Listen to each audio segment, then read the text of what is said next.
que tu puisses comprendre que la vie chrétienne n'est pas un chemin linéaire. Ce n'est pas une voie sans problème. Non.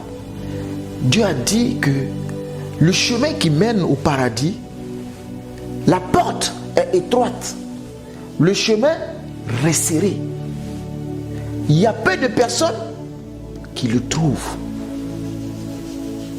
Mais le chemin qui mène à la mort, à l'enfer, il est grand. La porte est spacieuse. Amen. On peut rentrer d'un seul coup à 10 000 personnes parce que c'est un boulevard. C'est une autoroute à plusieurs voies. Et beaucoup de personnes malheureusement prennent ce chemin. Mais celui-là qui emmène vers la vie, vous avez fait les champs, vous connaissez les pistes. Quand un vélo arrive, qu'est-ce que vous faites? Vous partez au champ, ceux qui ont fait les champs, c'est des pistes. Quand un vélo arrive, vous êtes obligé de décaler en brousse pour laisser passer le vélo. Quand une moto arrive, vous décalez un peu en brousse pour laisser passer la moto. Même quand des hommes se croisent, il faut qu'un se mette sur le côté. C'est parce que c'est une piste en fait. Et sur la piste, on ne peut pas aller à vive allure. On ne peut pas aller à grande vitesse. On est obligé d'aller doucement. C'est ça la vie chrétienne. On va doucement. Il dit, c'est un chemin resserré. Les messes. Et la porte pour y entrer est étroite. En fait, il faut que tu maigrisses un peu pour pouvoir rentrer. Si tu as trop pris du volume, ça sera compliqué. Il faut que tu deviennes petit pour entrer dans ce royaume. Il dit, laissez venir les enfants, car le royaume des cieux leur appartient. Celui qui veut entrer dans le royaume, il faut qu'il soit comme un enfant. Amen. Amen. Mais le chemin qui mène à la mort, il est grand. Vous savez, celui qui roule à 30 km à l'heure et celui qui roule à 130 km à l'heure, si les deux font un accident, vous convenez avec moi que celui qui a vive à lui risque de laisser sa vie. Amen. Sur le chemin de Jésus, ce n'est pas sans accident. Hein. Mais quand tu vas au rythme du Seigneur, tu peux cogner, mais tu te relèveras. Mais si tu n'es pas sur le chemin de Dieu, que tu es sur l'autoroute, tu vas très vite. Si tu cognes, les chances que tu t'en sortes sont minimes. Alléluia. C'est pourquoi tu dois aller sur le chemin de Dieu, à ta vitesse. Amen. À ta vitesse, selon la révélation du Seigneur, du Saint-Esprit. Amen. Ce n'est pas une course, c'est de l'endurance. Il faut aller doucement. Et certainement, tu arriveras au nom de Jésus. Amen. Amen. Que Dieu vous bénisse. Amen. Amen. Je salue ceux qui sont en ligne. Marie-Josée, que Dieu te bénisse. Tata Stella, Véronique. Amen. Que Dieu vous bénisse richement. Amen. Que la grâce de notre Seigneur Jésus-Christ soit avec vous. C'était juste une petite exhortation que je voulais apporter. Amen. Pour t'encourager, pour nous encourager à ne pas baisser les bras. Le chemin que nous avons choisi, il est resserré. Je dis souvent, la vie chrétienne, elle n'est pas facile, elle est complexe. J'aime pas dire difficile, mais je préfère plutôt complexe. Quand c'est complexe, ça veut dire qu'il y a une solution. Ouais. Et si tu as fait les mathématiques à l'école, hein, on te donne un problème complexe à résoudre. Amen. Z au carré plus 2Z cube plus AB carré plus égal à 0. Il y a une solution. Voilà, en Jésus, il y a toujours une solution. Quelle que soit la complexité du problème. Amen. Donc il y a des étudiants qui arriveront à trouver la fonction, à définir le domaine de la fonction, à tracer les limites de la fonction, jusqu'à désigner la fonction. Maintenant, il y a des élèves qui ne savent même pas définir. Ils ne savent même pas définir la fonction déjà. Connaître son domaine de définition. Je parle un peu de mathématiques ce matin. Amen. Mais il y a d'autres, on va dire Dagobert 10 sur 10. Et on appelle l'autre Henri 0. Ah Seigneur, comment j'ai fait pour avoir 0? Tu n'apprends pas tes leçons. La leçon dans la vie chrétienne, c'est la parole de Dieu. Il faut l'apprendre. On dit Huguette, 0. On dit Lily, 10 sur 10. Tu dis Amen. C'est ça. Pourquoi elle va t'aider sur ce chemin resserré? La parole de Dieu va t'aider. Amen. On peut maintenant aller dans notre thème. Qui dites-vous que je suis? Amen. Merci Seigneur. Prends contrôle de toutes choses. Saint-Esprit, dirige ce moment. Le reste du temps, la parole que tu vas relâcher pour nous faire du bien, enseigne-nous et que nous puissions recevoir ce que tu as prévu en ce jour dans le nom puissant de Jésus. Seigneur, moi, ma personne n'est rien du tout. Je me propose et je me dispose juste comme un canal. C'est tout simplement ça. Tu peux choisir qui tu veux pour faire ton œuvre, Seigneur. Tu peux choisir qui tu veux pour parler de toi. Mais il t'a plu de me mettre là, Seigneur, afin de parler au travers de ma vie. Je ne sais rien dire, Seigneur. Tout ce que je reçois, je le reçois de toi. Alors, Seigneur, ne me laisse pas dire ce que tu n'as pas prévu. Ne me laisse pas faire ce que tu n'as pas fait, Seigneur. Saint-Esprit, saisis-toi de moi et relâche ta parole au nom du Père, du Fils et du Saint-Esprit. Amen. Merci, Seigneur. Qui dites-vous que je suis? Le dimanche passé, je parlais un peu du verset 24 de Matthieu 16. Jésus dit, alors Jésus dit à ses disciples, si quelqu'un veut venir après moi, qu'il renonce à lui-même, qu'il se charge de sa croix et qu'il me suive. Attache la ceinture. Là, on va décoller. Là. Quand tu montes dans l'avion, avant que le pilote ne donne les instructions, tu descends la tablette, tu suis ton téléphone, tu bavardes un peu, tu fais des choses. Mais quand il commence à rouler, s'apprête à décoller, on vous dit, il faut relever la tablette, ranger les choses, attacher la ceinture de sécurité, parce qu'on va à une vitesse croisière pour pouvoir décoller. Amen. Donc quand tu écoutes la parole de Dieu, il faut ranger les choses, attacher la ceinture, dresser les oreilles, pour ne pas seulement entendre, mais aussi comprendre. Amen. C'est que Dieu veut que tu reçoives ce matin. Ne sois pas distrait. Amen. Quand tu respectes les instructions du pilote, respecte aussi les instructions du Saint-Esprit. Amen. Donc, verset 24 de Matthieu 16. Alors Jésus dit à ses disciples, si quelqu'un veut venir après moi, qu'il renonce à lui-même, qu'il se charge de sa croix et qu'il me suive. Le chemin de Jésus, c'est ça. Si tu veux me suivre, il faut d'abord que tu renonces à toi-même et ensuite que tu prennes ta croix. Jésus n'a pas dit je vais porter ta croix. Jésus a dit il faut que tu portes ta croix. Chacun de nous, nous avons une croix.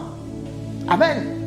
Le problème, c'est que quand nous venons en Christ Jésus, nous regardons la croix de Jésus et nous disons que Jésus a tout accompli. Ce qui est une vérité biblique. Jésus a tout accompli à la croix. Tout est accompli. Amen.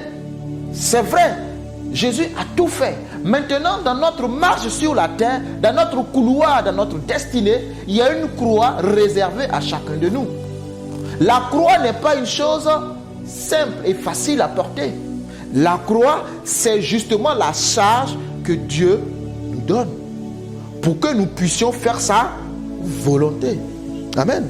Mais il est tellement un Dieu bon, Dieu de bonté, il dit que viens à mes pieds, toi qui es fatigué et chargé, dépose ton fardeau et prends mon fardeau, prends mon joug, parce que mon joug est léger, mon fardeau est doux.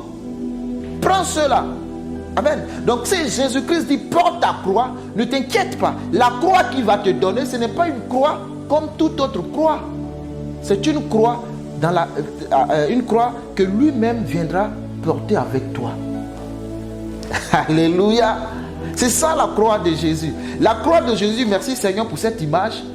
Quand vous portez votre croix dans le chemin de Dieu, c'est comme, vous savez, vous devez quitter un point A pour aller à un point B. Vous quittez Guyancourt pour aller à Paris. Si on vous dit de marcher pour aller, vous allez souffrir. C'est amen. Mais vous sortez, vous prenez un bus, ensuite un train, et vous vous rendez facilement à Paris pour faire ce que vous avez à faire, n'est-ce pas? Qui a porté votre poids? Qui a porté votre poids pendant votre trajet?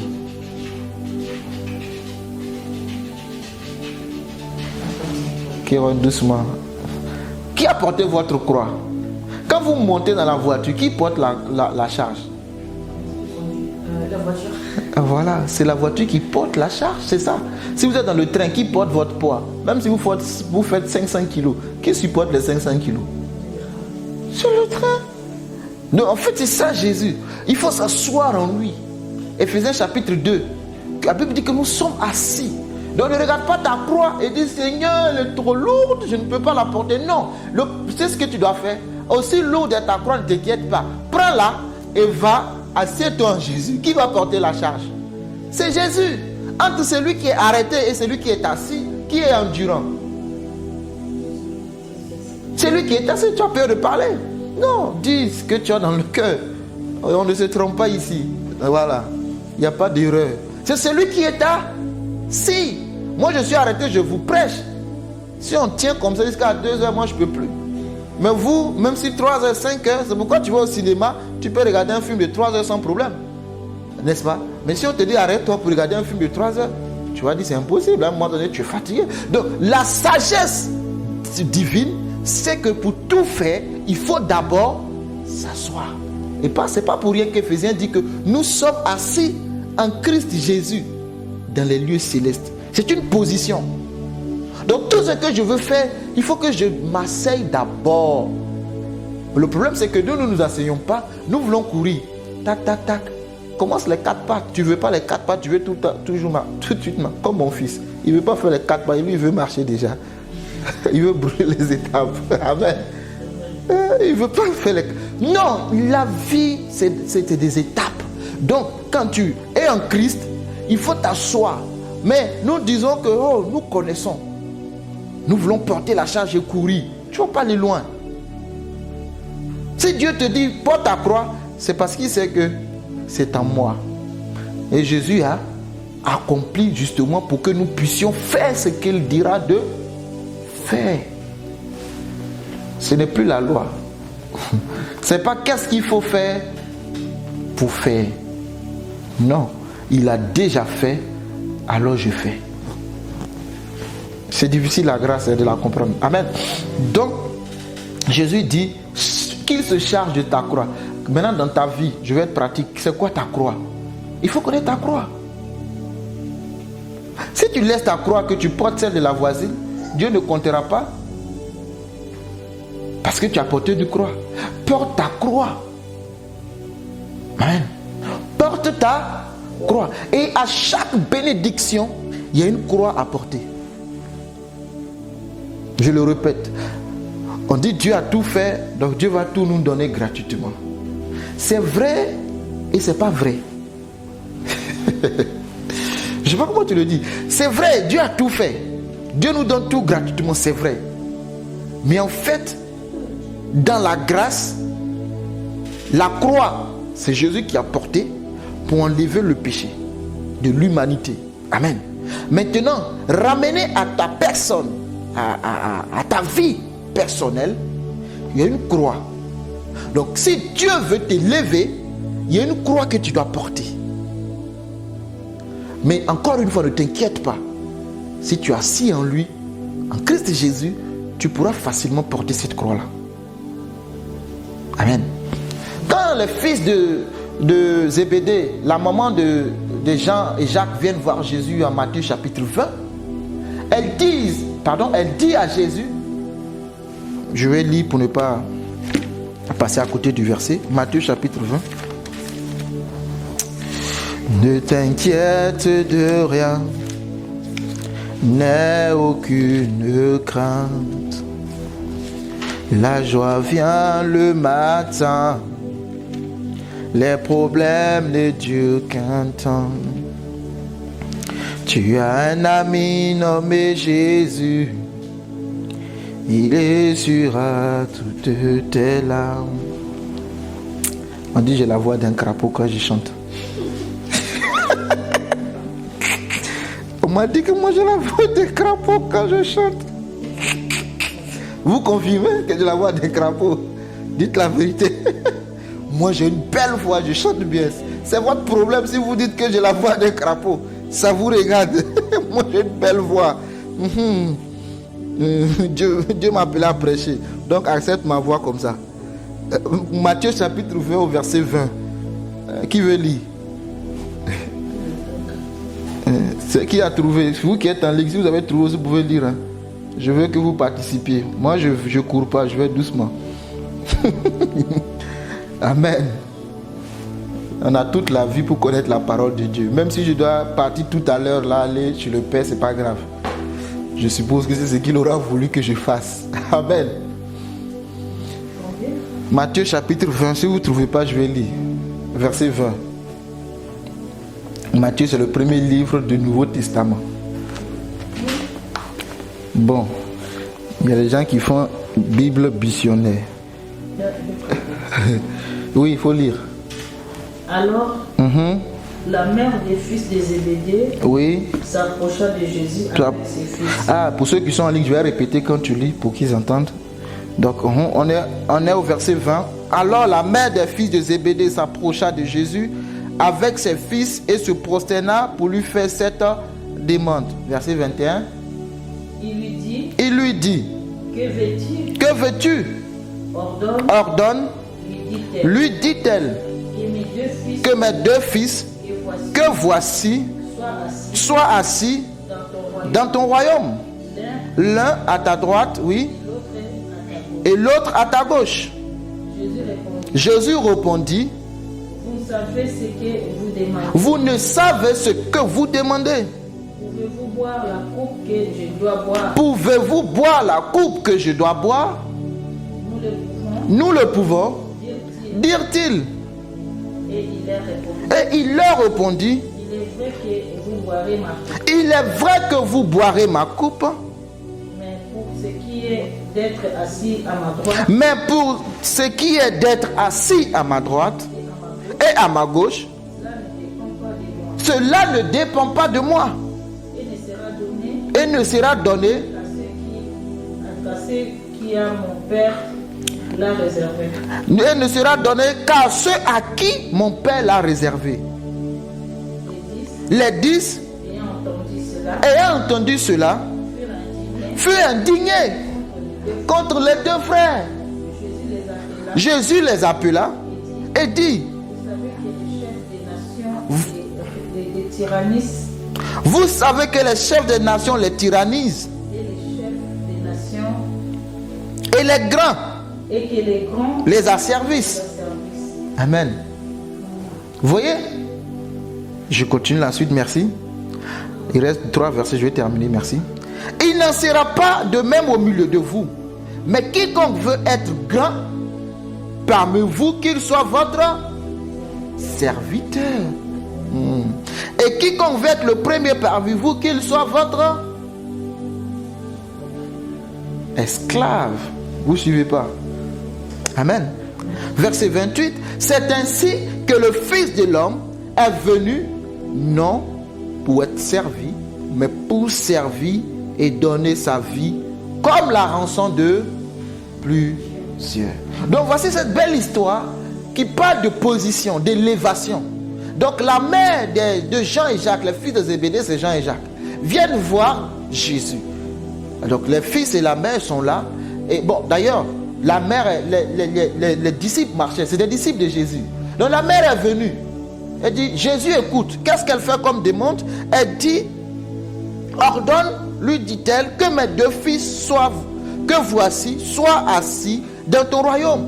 L'un à ta droite et l'autre à ta gauche. C'est une demande d'élévation. Parce que qui parle de royaume parle d'élévation. Que l'un soit assis à ta droite. Jésus est roi. Donc assis à la droite, ça veut dire qu'il faut qu'il soit à la même position que Jésus. Amen. Un à ta droite et l'autre à ta gauche, sur le même pied d'égalité.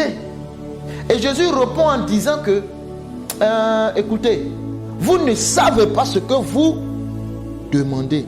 Il y a des bénédictions que nous demandons, mais en réalité, nous ne savons pas ce que nous demandons. Pourquoi? Parce que comme je te l'ai dit, et ce qui m'a poussé à lire ce verset, c'est que dans chaque bénédiction, il y a une croix à porter. Il n'y a pas d'élévation sans croix. Kéron, pardon. Vous comprenez?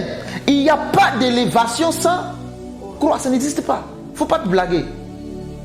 Il y a une croix en toutes choses à porter. À la fin du mois, tu as une paye parce que tu as porté la croix du mois. Tu es allé au boulot. C'était la croix. Si tu n'as pas travaillé, il n'y a pas de salaire. Amen. Tu es rentré dans un mariage, il y a une croix du mariage. Tu veux un enfant, il y a une croix. Quand tu vas tomber enceinte, là, les 9 mois, et là commence ta croix. Il y a une croix en toute bénédiction. Tu veux que tes enfants soient assis dans les lieux célestes, dans le royaume. C'est une bonne demande, mais tu ne sais pas ce que tu demandes. Et qu'est-ce que Jésus dit? Jésus dit au verset 22, Jésus leur répondit, vous ne savez ce que vous demandez. Pouvez-vous boire la coupe que je dois boire? Pouvez-vous boire la coupe que je dois? Tu veux la place de Emmanuel Macron? Non, sois clair. Est-ce que tu accepterais de boire la coupe qu'il boit tous les jours? Il est rentré, il était jeune, il était frais. Regardez aujourd'hui, il est devenu vieux un coup. Vous vous amusez, hein? Dans chaque bénédiction, il y a une croix à porter. Alléluia. Jésus dit, quelle est la coupe de Jésus? Je vous pose la question.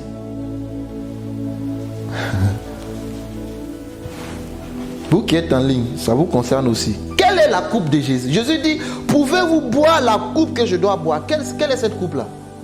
C'est quelle coupe il doit boire? C'est pas champagne. Hein? Merci, c'est la croix. Il doit porter sa croix. Il doit aller sur le mont Golgotha le mourir. Donc il dit à Jacques et Zébédée, l'élévation que vous demandez là, il y a un prix à payer derrière. Et la mère pose la question, mais c'est qui je ne sais pas quel mot utiliser. Ce qui m'embête un peu, c'est pas la mère qui répond. Hein. C'est les enfants qui répondent à la suite du verset 23. Et il leur répondit, il est vrai, verset 22, toujours, pouvez-vous boire la coupe que je dois boire? Nous le pouvons, leur dit-il. C'est la mère qui a posé la question. Ça veut dire que les enfants, il y a longtemps même, peut-être même que ce sont les enfants qui ont envoyé leur maman. Oh, moi je reste convaincu que ce sont les enfants. Quand ils sont à la maison, ils ont dit, maman, tu sais, on est dans un groupe d'apôtres, hein, de disciples de Jésus, on est 12. Franchement, Pierre, il prend toujours la place. C'est toujours lui qui est devant. C'est toujours Pierre qui veut se faire voir. Quand on pose une question, moi Jésus, tu es le Fils de Dieu, le Christ. Ah, maman, il faut aller dire à Jésus que nous là, on veut être en haut avec lui dans le royaume. Il faut aller dire. Parce que quand une maman va demander, c'est maman. C'est pour cela que d'autres disent qu'il faut demander à Marie, il faut dire à Marie d'aller demander à Jésus. Faut Marie. Si Marie parle, Jésus va écouter. Amen. Mais Dieu a dit qu'il n'y a plus de médiateur entre lui et les hommes. Le seul médiateur, c'est Jésus-Christ. Il n'y a plus de médiateur. Vous voyez?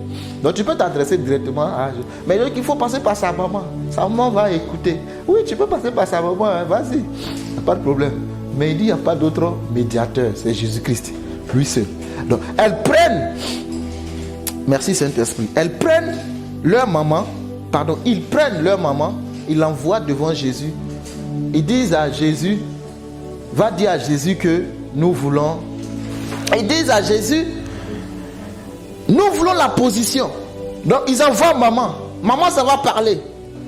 Tellement que parce que la mère n'a pas posé la question, a fait la demande plutôt. Mais laissez le dialogue entre Jésus et maman. Ils ont répondu tout de suite, oui, nous le pouvons. Vous savez, dans un groupe, il y a toujours ça. Les apôtres même, il y avait des problèmes. Les disciples de Jésus avaient des problèmes de position. Regardez la suite qu'on vient de lire là. Je vais aller atterrir vers là-bas. Il y a des problèmes de position. Ils disent, nous le pouvons. Jésus dit, oui, c'est vrai, vous le pouvez. Mais ce qui concerne d'être assis à gauche et à droite, ce n'est pas de mon ressort. Ça vient du Père. Et il a réservé des places. En fait, ils ne savent même pas que Dieu a déjà réservé des places pour eux. Ils font des demandes qui ont été déjà exaucées. Mais ils ne comprennent pas leurs demandes. Ce n'est pas sur la terre. C'est dans son règne, en fait, qu'ils doivent être positionnés. Pourquoi? Paul dit, nous sommes assis en Christ Jésus, dans les lieux célestes. Mais moi, je vous parle, je suis devant vous. Comment est-ce que je suis assis en Christ? C'est dans l'esprit. C'est une position. L'ange Gabriel dit à Zacharie, je me tiens devant Dieu. Je prends Dieu à témoin. Alors que l'ange était avec Gabriel dans le temple quand il faisait sa sacrificature. Donc c'est ça en fait. Il faut avoir la conscience que tu es en Jésus.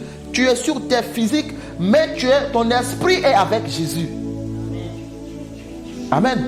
Donc maintenant Jésus dit, vous pouvez le boire. Vous pouvez boire cette coupe-là. Vous allez boire, ne vous inquiétez pas.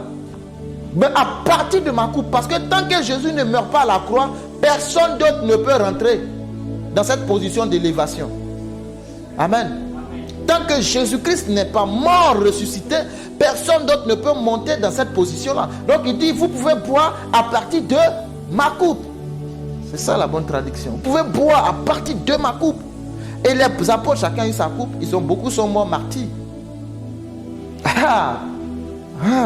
Pierre le leader a été pendu tête en bas parce qu'il refusait d'être pendu au bois comme son père. Oui, ils l'ont pendu tête en bas. Jean jeté dans l'huile bouillante. On n'en pouvait plus de l'huile, on jeté sur l'huile de Patmos. C'est là qu'il a eu la révélation de l'Apocalypse. Étienne lapidé devant tout le monde jusqu'à mourir. Vous voyez, chacun est mort, décapité. D'autres ont coupé la tête. C'est ça la coupe de Dieu. C'est ça la position. Mais il y avait déjà un problème entre eux. Pourquoi je vous dis ça? Le verset suivant dit, les 10 ayant entendu cela furent indignés contre les 2 frères. Oh Jésus, problème dans l'église. Vous pensez que c'est aujourd'hui que ça a commencé? L'église primitive en souffrait déjà au temps de Jésus. C'est eux qui devaient former l'église déjà. Les 10 furent indignés. Mais attends, est-ce que c'est à vous? On a posé la question. C'est à vous de lever les gens. Mais ils furent indignés. Pourquoi? Maman est venue demander une place pour nous. Pourquoi ça vous dérange? Il y a le mot qui est utilisé. Il fut indigné. Maintenant, Jésus connaît la pensée. Qu'est-ce que Jésus va dire? Jésus les appela et dit, vous savez que les chefs des nations les tyrannisent et que les grands les asservissent. J'aime Jésus. Jésus dit, dans ce monde dans lequel nous sommes, c'est la tyrannie. C'est l'asservissement. C'est l'esclavage. On domine. Les pharisiens à l'époque faisaient la loi. Ils dominaient sur le peuple. Ils mettaient des charges. Et Jésus leur a reproché ça plusieurs fois d'ailleurs. Vous mettez des charges sur le peuple. Vous dites au peuple de jeûner, de faire ceci. Mais vous-même, vous ne le faites pas. Vous êtes des tombeaux blanchis. Vous mettez le poids sur le peuple. Vous êtes des gourous. Ne sois pas un gourou. C'est-à-dire que tu dis aux gens ce qu'ils doivent faire, mais toi, tu ne fais jamais. Jeûnez 3 jours secs. Faites une semaine de jeûne, mais toi, chez toi, à la maison, tu manges bien. Levez-vous à 5 heures pour prier, mais toi, tu ne te réveilles jamais pour prier. Amen. Donnez vos dîmes aux offrandes, mais toi, tu n'en fais pas pareil. Vous les tyrannisez, vous maltraitez le peuple. Moi, je suis venu, Jésus dit, moi, je suis venu, écoutez les gars, ce n'est pas pour reproduire les mêmes choses. Déjà que les chefs des nations les tyrannisent. Ils sont asservis. Jésus a compris leur mentalité. La Bible dit quoi? Jésus les a appelés.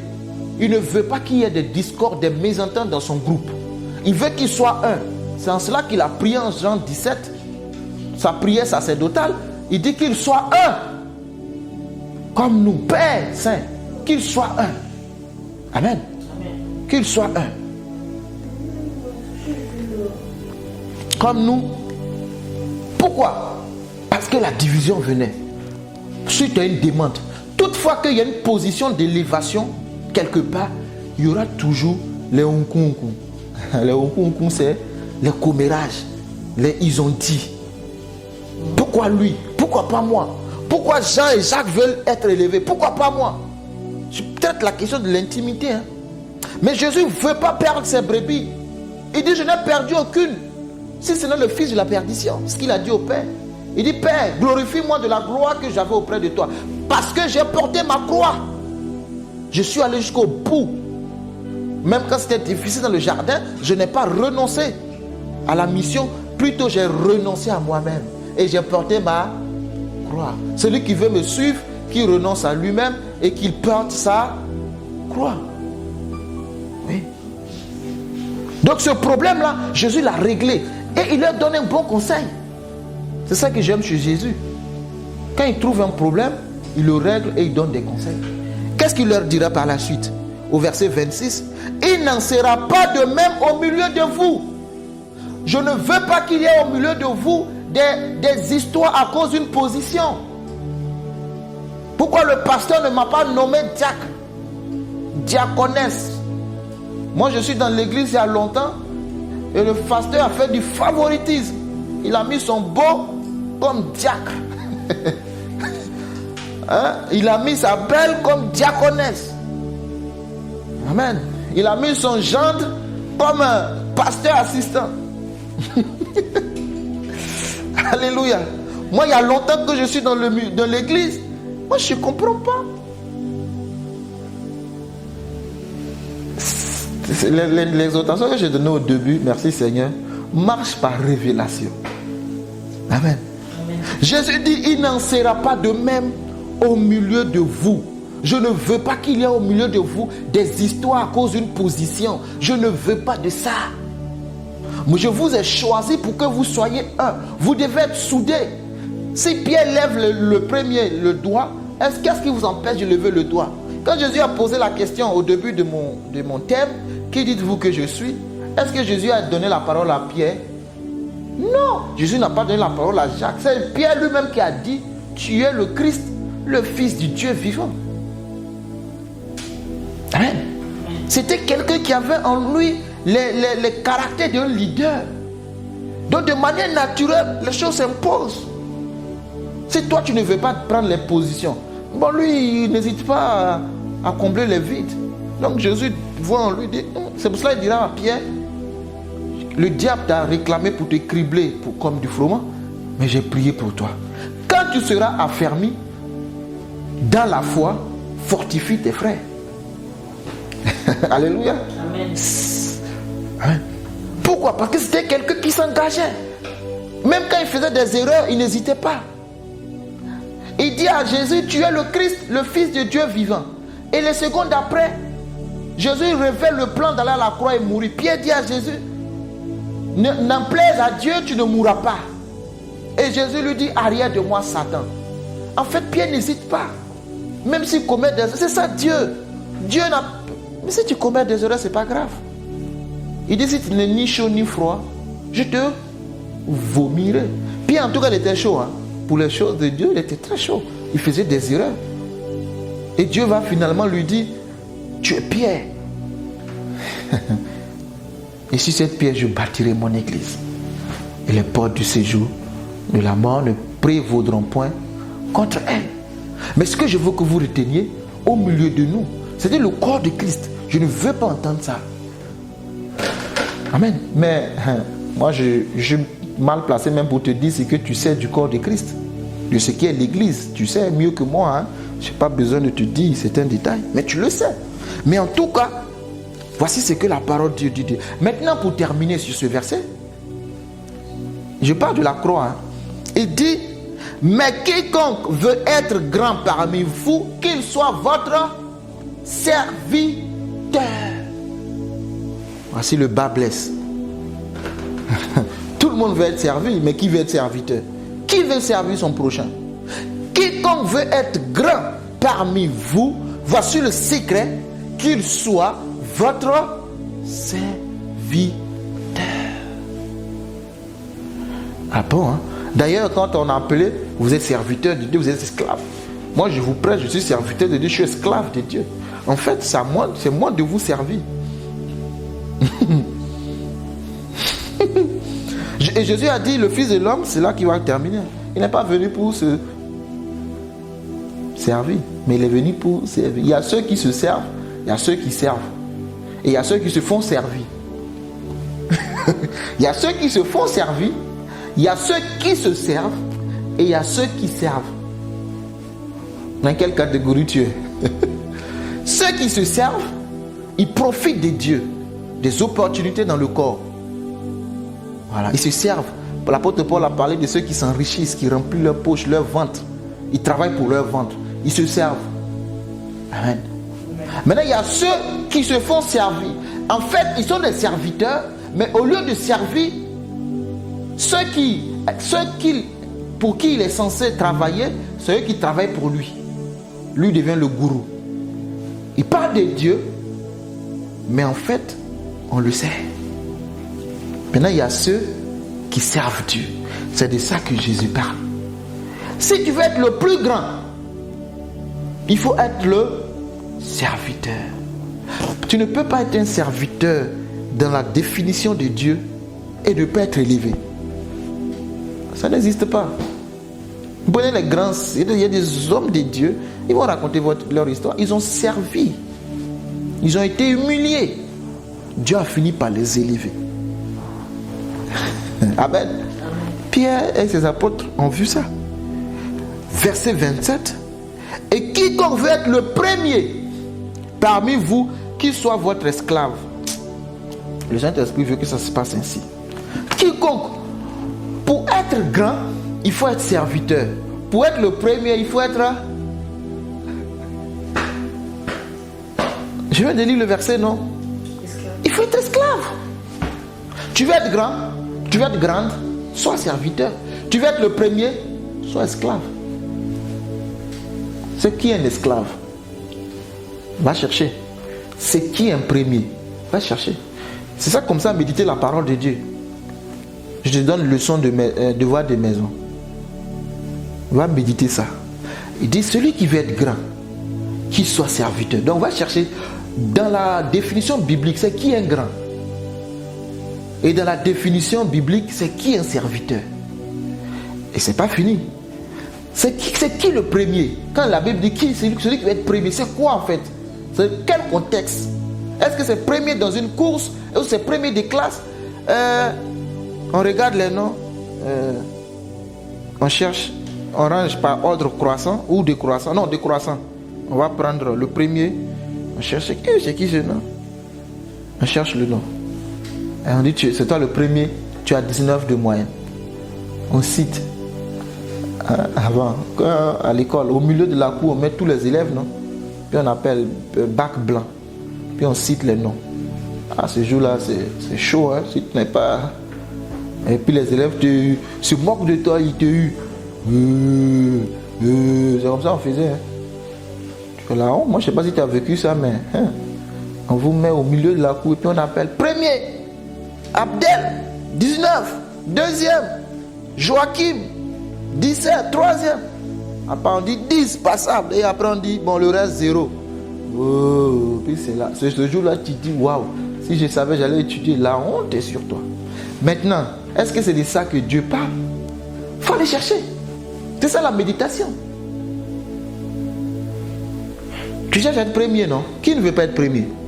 Qui ne veut pas être grand? Tout le monde veut être grand aujourd'hui. Grande dame, grand monsieur, grand pasteur, grand serviteur, grand PDG, grand ceci, grand cela. Tout le monde cherche la position d'élévation. Il n'y a aucun homme qui ne cherche pas la position d'élévation.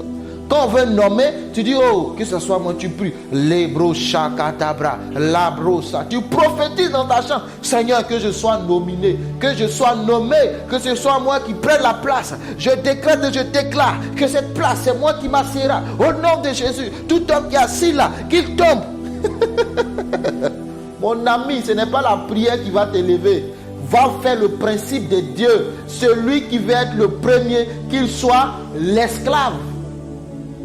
Dans l'église de Jésus, là, c'est pas comme ça que ça se passe. Celui qui veut être le plus grand, qu'il soit serviteur. Ça, c'est la parole de Dieu. Mais on ne met pas en place, on n'applique pas les principes de Dieu et on prie. C'est pour cela qu'on fait la sorcellerie à l'église. C'est-à-dire, on prie les uns contre les autres. Oui. Je prie, oh cette soeur, qu'elle quitte ma place, au nom de Jésus. Le frère, il va quitter, même tu souhaites même sa mort. Que le pasteur meure, que je prenne sa place, que la chanteuse m'énerve, c'est toujours elle. Le Seigneur m'envoie quelque part. Alléluia. C'est ma place, c'est ma position. Il a dit aux fils de Zébédée et aux 10 autres, ce n'est pas comme ça. Ce n'est pas une histoire de tyrannie, ce n'est pas une histoire de position. Mais est-ce que tu vas pouvoir boire la coupe? Est-ce que tu peux boire ta coupe? Est-ce que tu peux te charger de ta croix?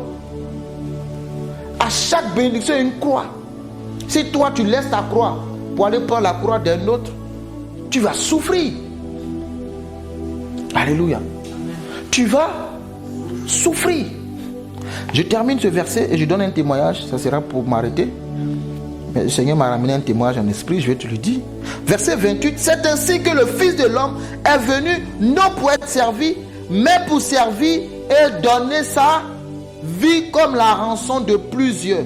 Le Fils de l'homme, moi Jésus, je suis venu non pas pour être servi, mais pour servir. Je suis là pour servir. C'est mon travail. Donner ma vie pour la rançon de plusieurs. À cause du péché, beaucoup ont été, enfin pas beaucoup, l'humanité tout entière a été séparée de Dieu. Romains 3, 23 dit, tous ont péché et sont privés de la gloire de Dieu. Donc moi je viens donner ma vie comme rançon pour que vous puissiez retrouver cette gloire perdue. Alléluia. Je ne suis pas venu me servir. Jésus pouvait faire mieux. Il a dit quand dans le jardin de Gethsémani, ils sont venus l'arrêter, que Pierre a pris l'épée pour couper l'oreille. Pierre est trop rapide dans les choses. Il s'est baladé avec l'épée dans sa bouche. Paf, il a coupé l'oreille du serviteur, du sacrificateur, je crois, Malchus. Et Jésus a dit non, mon royaume là, c'est pas comme ça. Pierre, tu ne comprends pas les choses. Toi, tu es un chrétien, tu te balades les armes dans les poches. Aujourd'hui, ce n'est pas des armes physiques, hein, mais dans ta bouche, là, les choses qui sortent sont trop dangereuses. Pourtant, tu es chrétien. Pierre était il lui pense que c'est la guerre. Comment toi tu suis Jésus, tu as une épée dans ta poche? Il coupe l'oreille, paf. Bon, peut-être que c'était comme ça avant, je ne sais pas. Mais en tout cas, il avait une épée. Il dit, on ne sait pas, hein. Là où on va avec Jésus, là, il faut que j'ai mon épée à côté. Tu marches avec Dieu, mais tu dis, votre affaire de Jésus, je ne sais pas trop. Hein. Il faut que moi-même j'ai mes histoires à côté. Donc tu suis Jésus, tu as Canari à côté. Tu suis Jésus, tu as fétiche à côté. On ne sait jamais. Hein. On dit, c'est pas toi. Tu dis, non, là vraiment. Je crois en Jésus, mais laisse Canari là un peu à côté, c'est pas grave. Donc, paf, il coupe l'oreille. Jésus dit, c'est pas ça mon royaume. Moi où je suis là, je peux même ordonner aux anges de descendre. Mais je ne suis pas là pour ça. Je suis là pour servir. C'est ma croix. Pourquoi tu veux m'inviter? Pierre veut éviter la croix à Jésus. N'en plaise à Dieu, tu ne dois pas. C'est ma croix, Pierre. Ne t'inquiète pas, ta croix arrive aussi. Quand tu seras affermi, que l'esprit va descendre sur toi, tu comprendras. Pour le moment, tu es trop chaud dans la chair. Pierre, laisse-moi porter ma croix. Il a remis l'oreille de Malchus, il a guéri le gars instantanément. Alléluia. Pourquoi? Parce que je ne suis pas là pour c'est pas comme ça ma mission. Ma mission, ce n'est pas physique. Ma mission est spirituelle. Et à la croix, il dit, il a dépouillé les autorités, les dominations. C'est là ma mission. Ma mission, c'est de prendre au diable tout ce qui vous a volé. C'est ça ma mission. Et c'est pourquoi le peuple d'Israël n'a pas compris Jésus. Parce qu'il s'attendait à un roi qui vienne avec une armée pour combattre Rome. Mais Jésus vient, il se balade avec les pauvres, les prostituées, les hommes de mauvaise vie. Il parcourt, en plus c'est un roi qui marche à pied. Il parcourt les villages pour annoncer l'évangile. C'est quel roi bizarre ça? C'est quel roi ça? Un roi ne se déplace pas comme ça. Donc même si j'étais à leur place, j'allais comprendre. Mais c'est qui ce roi là? On dit le président passe et puis il est en train de marcher à pied. C'est qui ce président là? Un président bizarre. Je dis, il n'y a même pas de garde-corps. Et puis il dit les rois, vous aussi, aucun notable. Quelle royauté bizarre. Mais l'exhortation que je fais en entrée, je bénis Dieu. Le Seigneur dit, il ne regarde pas à l'apparence. Si tu vas suivre Dieu avec l'apparence, tu vas passer à côté. Avec l'expérience, tu vas passer à côté. Parce que l'expérience, c'est qu'un roi, c'est pas comme ça. Toi, tu arrives, tu dis, je suis roi. Où est ton trône d'ailleurs? Tu es établi où? On lui pose la question, où se trouve ta maison? afin que j'aille dire, les oiseaux du ciel même, ils ont des nids. Les renards ont des taniers, mais le Fils de l'homme, c'est même pas où reposer la tête. Un roi qui n'a pas de maison. Ah, tu es SDF. Tu es SDF ou quoi? Depuis qu'il a quitté Marie et Joseph, là, il n'a pas de maison. Vous avez déjà lu que Jésus a une maison où le soir il allait dormir là-bas. On ne sait pas où il dort. Il dort partout. Là où il fait nuit, il est arrivé, il dort là, il se lève le matin, il continue. Il fait ça. Et puis il dit qu'il est roi. Mais c'est difficile pour l'intelligence d'accepter ça. Vous comprenez? Je suis venu pour servir. Je suis venu comme serviteur. Je suis venu comme esclave. C'est pour cela que même je suis parti à la croix pour vous. Alléluia. Amen. Amen. Donc, verset 24 de Matthieu 16. Quiconque veut être grand, quiconque veut le suivre, qui porte sa croix. Je te donnais un objet de réflexion, n'oublie pas. Dimanche prochain, je vais te poser les questions. Va réfléchir dessus. Amen. Va réfléchir dessus. Mais le témoignage que je voulais te rendre, j'ai écouté un homme, c'est un Camerounais, un entrepreneur, un jeune entrepreneur. Je suis tombé sur, c'est pas un pasteur, hein. De toute façon, il fustige la religion. C'est pas un pasteur. Par moments, il semble croire en Dieu. Par d'autres moments, je ne comprends pas vraiment sa position au niveau de la foi. Mais son témoignage, son expérience, il parlait de ça lors d'une de ses formations. Parce qu'il donne c'est un coach. Comment devenir riche. Aujourd'hui, c'est la monnaie. Hein. Sur Internet, comment devenir riche, comment avoir 1 million d'euros en 2 secondes, comment devenir prospère en 3 jours, comment avoir tout l'argent de Bill Gates dans son compte en un clic. Voilà, aujourd'hui c'est comme ça. Quand vous allez sur YouTube, c'est rempli de... Voilà, c'est comment on va devenir riche. Personne ne parle de comment il va aller au ciel, comment changer sa vie de péché, comment se repentir. Non, c'est comment je vais avoir les immeubles. C'est pas mauvais, hein? Comment je vais avoir les voitures, comment tu peux vivre comme moi, comment tu peux quitter ton patron à 30 ans, comment tu peux laisser ton boulot, métro, boulot, dodo pour te retrouver aux îles Caraïbes, comment se retrouver à Dubaï à 20 ans, à 10 ans, voilà. Donc, il en fait partie. Et moi, je tombe sur son truc et il dit, et là il parle de croix, parce qu'il explique son expérience de sa vie, qu'il était tellement endetté, il était au fond du puits, il a commencé sa société, il était zélé. Vous savez, quand vous êtes zélé dans l'entrepreneuriat, vous n'écoutez pas les gens, vous quittez votre patron parce que vous avez vu une opportunité, vous sautez dessus, vous pouvez vous faire des millions d'euros vite fait. Et même son père ne voulait pas, son père avait de l'argent, hein, son père ne voulait pas qu'il quitte la maison, mais lui il s'entêtait, non, moi je pars, il allait prendre sa maison. Il avait eu 2 ou 3 millions de CFA, et il a pris ça, commencé à aménager, il n'arrivait même plus à payer les loyers, c'était compliqué. Et pour faire simple, il était endetté à plusieurs centaines de millions de CFA. Il n'arrivait plus à dormir, il rentrait tard du travail, il travaillait comme... Voilà, parce que vous êtes patron, vous travaillez plus qu'un employé. Hein. Voilà, vous n'avez pas d'heure de fait. Vous travaillez jusqu'à ce que, voilà. Il n'en pouvait plus. Et là, il va commencer à interroger Dieu. Pourquoi ma vie est ainsi? Pourquoi je suis dans le gouffre? Pourquoi ma vie n'avance pas? Pourquoi c'est si difficile? Amen. Pourquoi les choses sont ainsi? Et il s'en va dormir. C'est quand vous interrogez Dieu, même quand vous ne croyez pas en lui, Dieu il est bon pour tout le monde. Hein. Jésus n'est pas chrétien. Non, Jésus n'est pas chrétien. Jésus ne parle pas seulement aux chrétiens. Il parle à tout le monde. Il suffit de l'appeler. Donc il appelait Dieu. Donc Dieu vient le visiter dans le sommeil. Et il trouvait que lui, sa croix était difficile. Sa croix était... Mais la bénédiction que tu veux est fonction de ta croix. Sinon, la croix est fonction de ta bénédiction. Donc, dans son sommeil,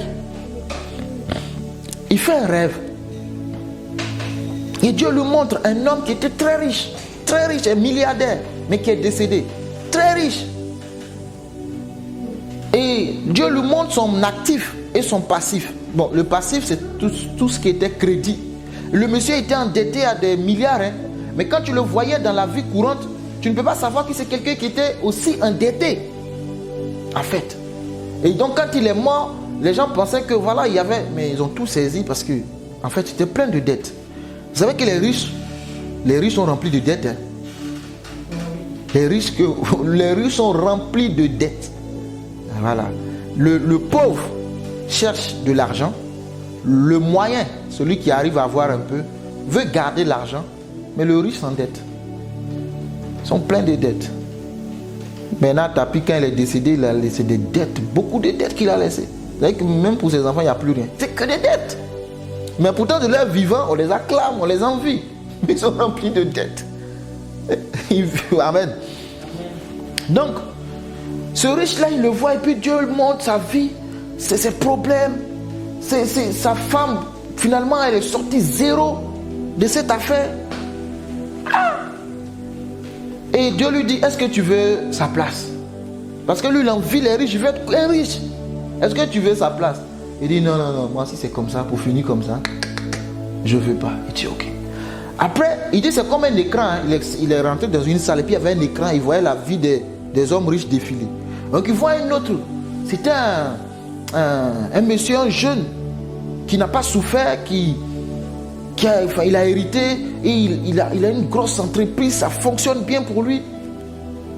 Il est très prospère. Donc Dieu montre, c'est des tableaux, Dieu montre toujours le bon côté. Après, Dieu montre le côté sombre.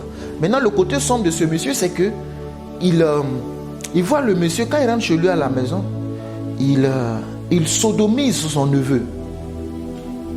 Je ne sais pas si vous comprenez le mot, mais bon.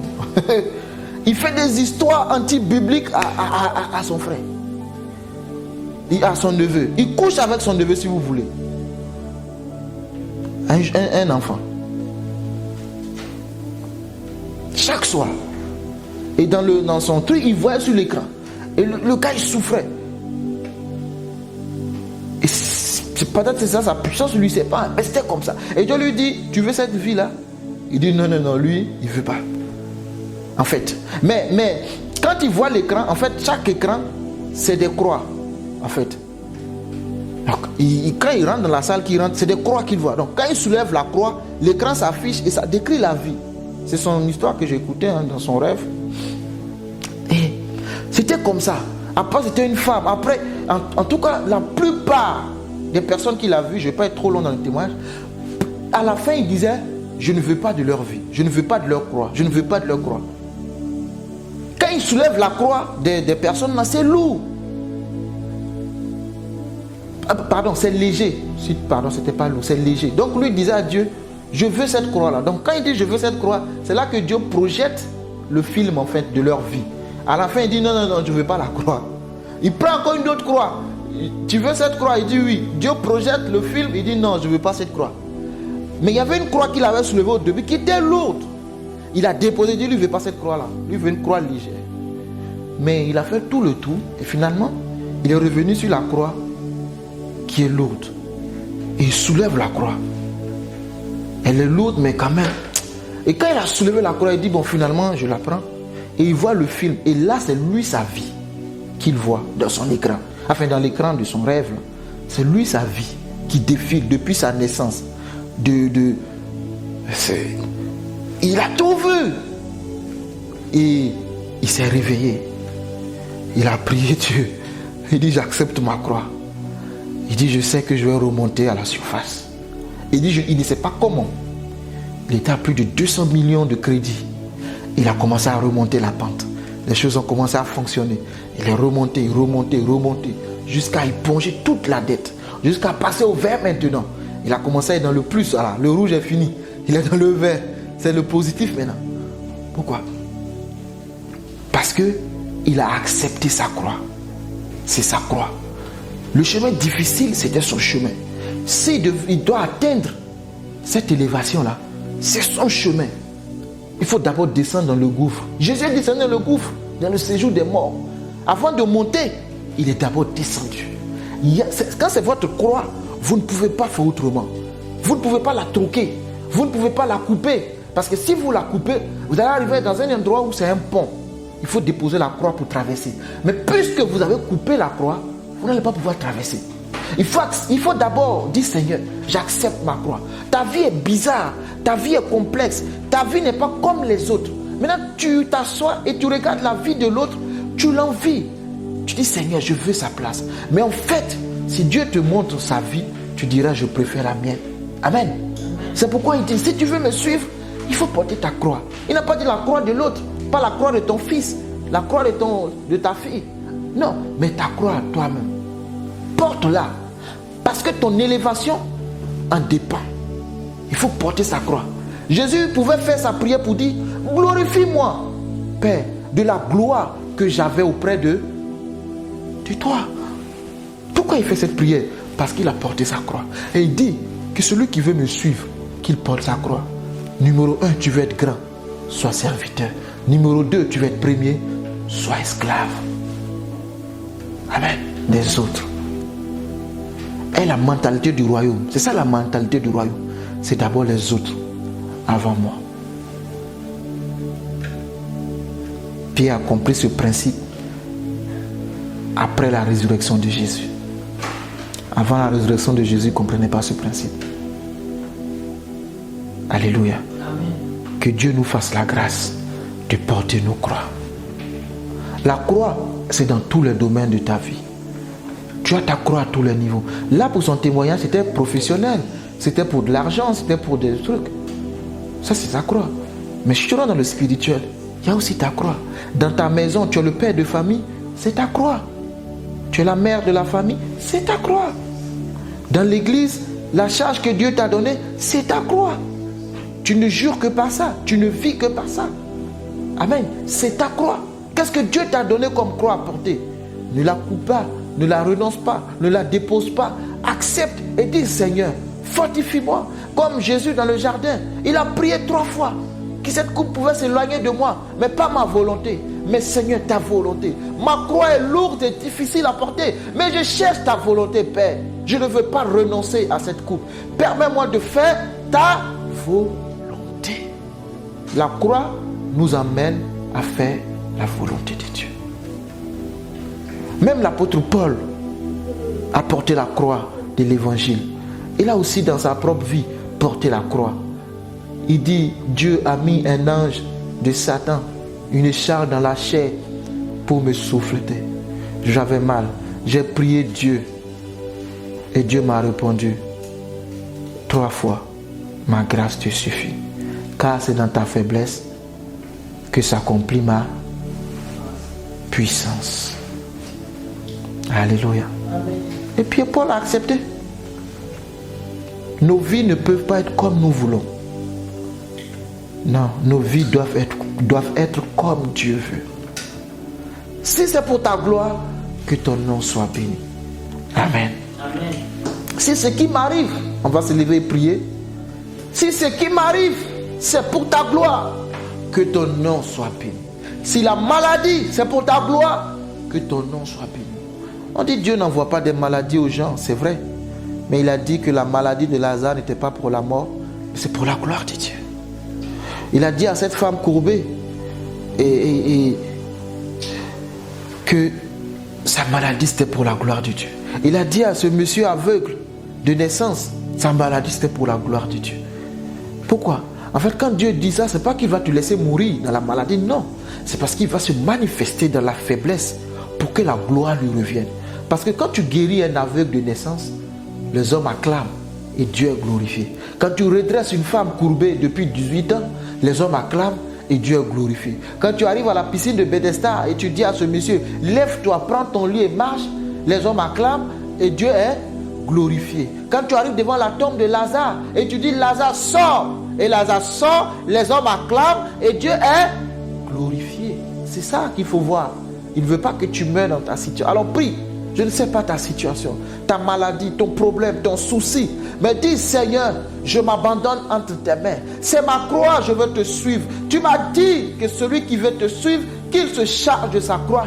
Oui, Seigneur, je veux me charger de cette croix-là. Mais j'ai appris un principe ce matin. C'est que, Père, en toi, je peux porter la croix. Je peux demeurer, Seigneur. Celui qui est assis en toi est endurant. Il ira très loin. Et il accomplira totalement ce que tu as dit. Et je veux prier ce matin que je continue de m'asseoir en toi. Je veux prier que chacun de nous apprenions à nous asseoir en toi, Seigneur. Dans le nom puissant de Jésus. Que je puisse demeurer ferme dans cette position-là. Père, que je ne m'éloigne pas de toi. toi, mais que je reste assis en toi au nom puissant de Jésus. Maintenant, nous prions que la maladie disparaisse. Nous prions que la maladie quitte le corps physique, parce que le corps a besoin encore de servir Dieu. Le corps a besoin encore de parler de Jésus-Christ. Seigneur, que nous puissions vivre pour raconter tes merveilles, pour raconter ta gloire. Merci Saint-Esprit de Dieu. Que l'honneur, la gloire, la puissance et la magnificence te soient rendues au nom puissant de Christ Jésus. Amen. On va faire un dernier sujet. Tu vas prier. Il a dit que celui qui veut être le plus grand parmi vous, qu'il soit le serviteur. Qu'il soit votre serviteur. Et celui qui veut être le premier, qu'il soit votre esclave. Dis Seigneur, dans mon couloir, dans ma vie, dans ma destinée, Seigneur, que j'occupe seulement les places que tu as prévues pour moi. J'accepte d'être esclave dans cette position pour que, Père, je rentre dans ma bénédiction. J'accepte cette place de serviteur parce que tu as dit que celui qui veut être le plus grand, qu'il soit le serviteur de tous. Oh Dieu, me voici devant toi. Dans ta présence, je veux être ton serviteur. Je ne veux faire que ce que tu veux que je fasse. Bakayaba. Je veux vivre pour toi, Seigneur. Que ma vie soit pour ta gloire. Je me moque peu des préjugés. Je me moque peu de ce que diront les autres. Je me moque peu de ce que penseront les autres. Mais je veux juste faire ce que tu me dis de faire.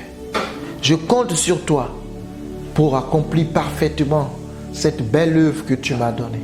Donne-moi la force et la santé, la vie, afin que je vive pour raconter les merveilles de Dieu.